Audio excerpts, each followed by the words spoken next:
सोमवार को फ्लैट बंद हुए शेयर बाजार में आज भी धीमी शुरुआत हुई है। ट्रेड डील और टैरिफ वॉर के बीच बाजार में ट्रेडर्स नेचुरल रुख अपनाए हुए हैं। धीमी शुरुआत के बीच सेंसेक्स 50 अंक की मामूली बढ़त के साथ 84,400 के आसपास कारोबार कर रहा है। तो वहीं निफ्टी की बात करें तो 25,450 और बैंक निफ्टी 57,200 के लेवल्स पर ट्रेड कर रहे हैं। बात करें विदेशी बाजारों की तो एशियाई बाजारों में तेजी दिखाई पड़ रही है, वहीं अमेरिकी बाजार में गिरावट है।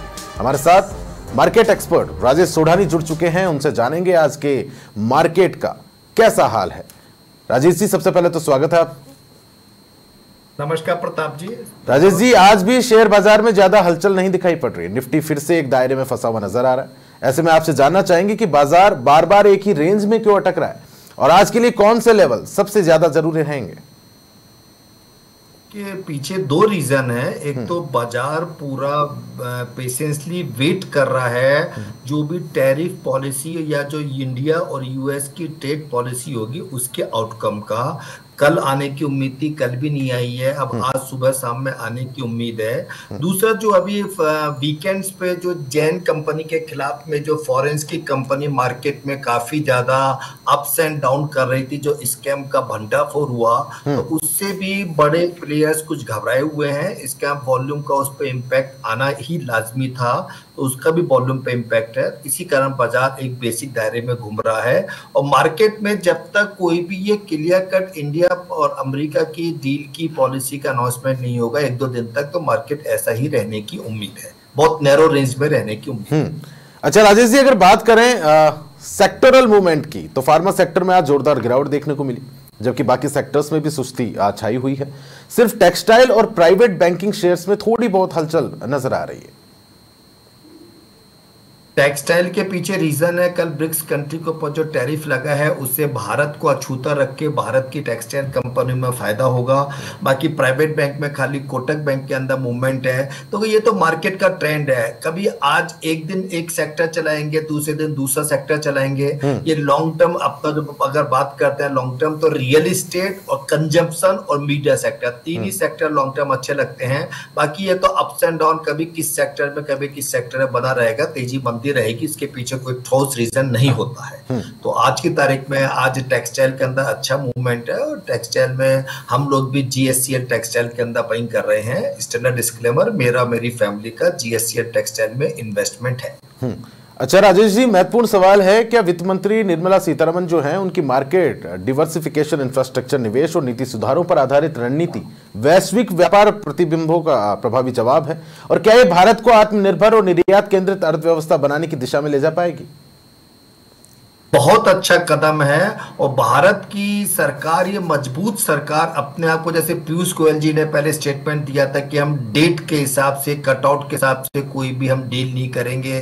फिर निर्मला सीतारमण जी का स्टेटमेंट, ये सब इनडायरेक्ट वे में यूएस के ऊपर प्रेशर डालने का काम है। लेकिन ये लॉन्ग टर्म में भारत के लिए बहुत अच्छी चीज है। अपन लोग एक्सपोर्ट ओरिएंटेड चीज करें, जैसे ब्रिक्स के अंदर फाइनल हुआ कि हम कोशिश करेंगे डोमेस्टिक करेंसी में ही व्यापार करें।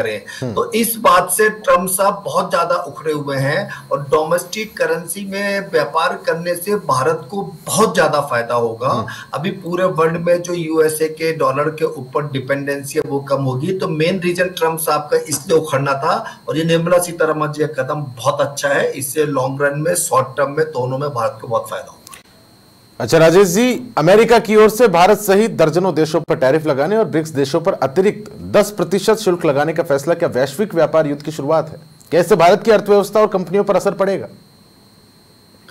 असर पड़ना चाहिए, लेकिन लॉन्ग टर्म के अंदर मैंने कहा ना कि भारत को ये इससे अलग रखेंगे। आजकल में कुछ ना कुछ अनाउंसमेंट आ जाना चाहिए, तो we should wait for it. I think इसमें कुछ ना कुछ अपने को होगा। अच्छा, डोनाल्ड ट्रंप की ओर से कुछ देशों पर 25% से 40% तक के भारी टैरिफ लगाए गए हैं। क्या यह फैसला चुनावी रणनीति है या फिर व्यापार असंतुलन सुधारने की कोशिश इसको माना जाए?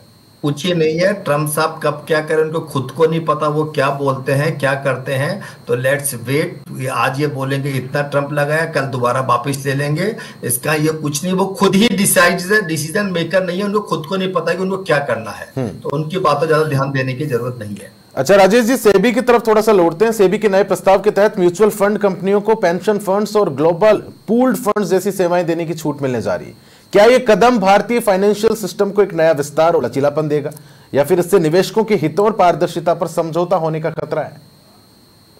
नहीं नहीं, ये लॉन्ग टर्म में निवेशकों के लिए भी फायदेमंद की चीज है, उनको भी ज्यादा ऑप्शंस मिलेंगे और ये सिस्टम्स बहुत अच्छा है। निवेशकों के साथ साथ इसके अंदर म्यूचुअल फंड्स कंपनियों के बहुत बेनिफिट मिलेगा। It's a good decision, long awaited decision, तो ये एक अच्छी चीज है।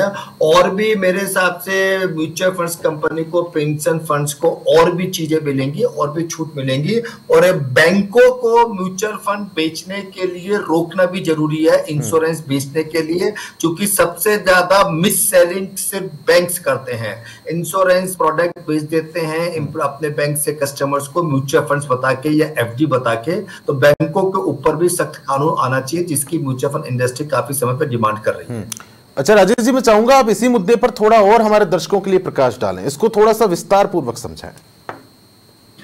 बेसिकली सारे बैंकों ने अपने टारगेट्स दे रखे हैं, अपनी टीम को टारगेट दे देते हैं कि आप जाकर इतना म्यूचुअल फंड बेचना है, इतना इंश्योरेंस बेचना है। और मैं ये नहीं बोलूंगा कि बैंक एम्प्लॉय पारंगत नहीं है, वो भी अच्छे एजुकेटेड है, लेकिन अपने टारगेट पूरे करने के लिए नीड बेस्ड सोल्यूशन नहीं देकर फोर्स सेलिंग करते हैं। और कई जगह तो ये पाया गया है कि इन्वेस्टर्स ने उनसे कहा कि हमको एफडी बनानी है और वो 5 साल का यूलिप प्लान दे देते हैं, जो एफडी बिल्कुल भी नहीं है। कई ऐसे सीनियर सिटीजन के केस भी आए हैं कि 70 साल के आदमी को, जिसको पैसे की लिक्विडिटी चाहिए, देखिए जैसे जैसे एज बढ़ती है आदमी को रिटर्न्स के मुकाबले पैसे की सेफ्टी और लिक्विडिटी चाहिए कि जब चाहे तब पैसा विड्रॉ कर सकता है, और उसका पैसा लॉक इन यूलिप में फंस गया।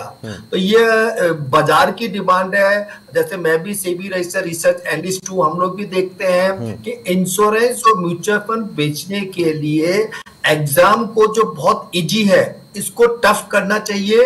और बैंकों के अंदर एक सेपरेट ही टीम होनी चाहिए जो ट्रेंड हो, और वो बाकायदा तब तो बैंक बेचे। अदरवाइज बैंकों को इंश्योरेंस और म्यूचुअल फंड बेचने की, इनको बैंक का मेन काम है बैंकिंग ट्रांजैक्शंस करना।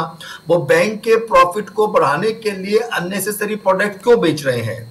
अगर वो नीड बेस्ड सोल्यूशन करते हैं तो भी अच्छा है। तो आई थिंक सरकार को इसके ऊपर गंभीरता से विचार करना चाहिए।